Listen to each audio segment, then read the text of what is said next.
Hello. तर आज ओल्या नारळाची चटणी बनवणार आहे. तर त्यासाठी ओलं नारळ घेतलं आहे छान कट करून आणि थोडेसे शेंगदाणे घेणार आहे. तर काहीजण डाळवं वापरतं, पण मी डाळव्याऐवजी शेंगदाणे घेतलेत. तर ते थोडेसे भाजून घ्यायचे. भाजून झाल्याच्या नंतर मिक्सरच्या पॉटमध्ये टाकून घेतलं आणि थोडेसे थंड होऊ द्यायचे, कारण गरम गरम एकदम फिरत नाही ते. तर त्यानंतर हिरवी मिरची आणि लसूण ते सुद्धा भाजून घेणार आहे. हिरवी मिरच्या कट करून घेतल्या आणि लसणाच्या पाकळ्या आहेत काही, तर थोडंसं तेल टाकायचं. तेल टाकून ते भाजून घ्यायचं.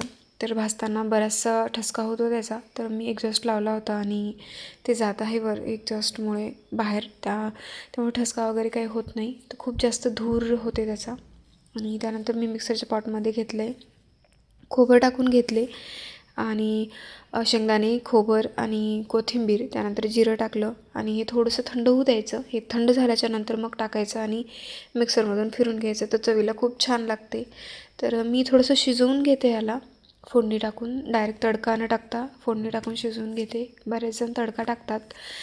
तर हे सगळं टाकलं मी पॉटमध्ये आणि त्यानंतर थोडंसं दही चवीसाठी, आंबटपणा थोडा येण्यासाठी, कारण थोडी आंबट झाली चटणी की छान लागते चवीला. तर हे फिरवून घ्यायचं आणि आपल्याला हवं तेवढं घट्ट पातळ जेवढं हवं तेवढं तसं करून घ्यायचं. तर हे असं केलं आहे. आता मग फोडणी टाकून घेते.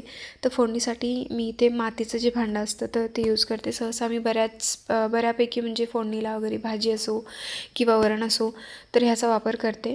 तर ह्याच्यात म्हणजे थोडंसं गरम व्हायला वेळ लागतो, पण एकदा गरम झाल्याच्यानंतर खूप छान व्यवस्थित फोडणी पण छान बसते.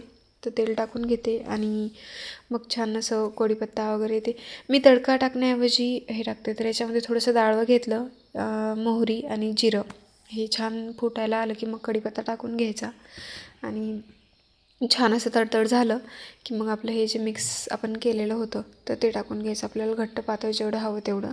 त्यानंतर चवीपुरतं मीठ टाकायचं, छान हलवून घ्यायचं आणि उकळी येऊ द्यायची चांगली. तर ह्याच्यात चवीला पण बराच फरक पडतो, चव पण खूप छान लागते. चवीपुरतं मीठ टाकले मी.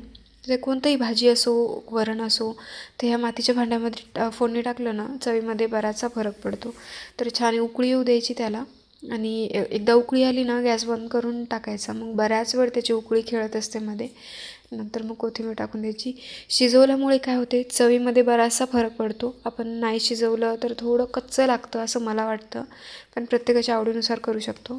तर हे गॅस बंद केला तरी पण अजून उकळी खेळत आहे. ते झाल्याच्या नंतर कोथिंबीर टाकून द्यायची वरून आणि खूप छान टेस्ट लागते, खूप मस्त लागते. तर नक्की करून पहा आणि व्हिडिओ आवडल्यास व्हिडिओला लाईक करा, चॅनलला सबस्क्राईब करा आणि कमेंट करून सांगा कसा वाटला हा व्हिडिओ. थँक्यू.